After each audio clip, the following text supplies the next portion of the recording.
ते तुमच्यावर आता घर घ्यायला जातात ना कधी, आपल्या आता घरं कमी आहे. आमच्या माता भगिनीला वाटलं, त्यांच्या कुटुंबाला वाटलं तर मुलं माझी मोठी झाली आता घरं घेतली पाहिजे.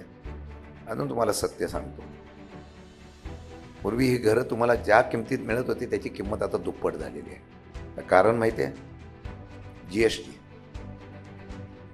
तुमच्या खिशातून इतका पैसा काढला जातो, कदाचित तुमच्याकडे मला माहीत नाही, परंतु 1% मेट्रो तुमच्या पनवेलमध्ये आहे का माहीत नाही, परंतु मुंबई आणि या ठिकाणी मेट्रोसाठी 1% घर खरेदी केली की 1%, FSI घेतला की 10%, TDR घेतला की 10%, इमारतमध्ये घर घेतलं की त्याला 18%, 30% GST तुमच्याकडून या घर खरेदीतून घेतला. म्हणजे जी घर आपल्याला पूर्वी 40 लाखाला मिळणार असेल ते घर आता तुम्हाला 60 लाखाला मिळतं. पैसा तुमचा, विकासाचा दवंडी ते पेटवतात.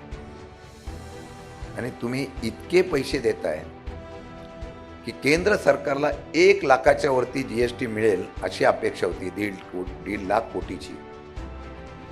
त्यांची कलेक्शन 2.5 लाख कोटी झालं.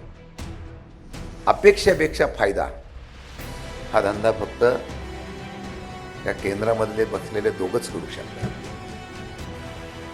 म्हणून आम्ही कसे जिंकू शकतो ह्यांचा फाजील आत्मविश्वास आहे, म्हणून तो विचार करत नाही.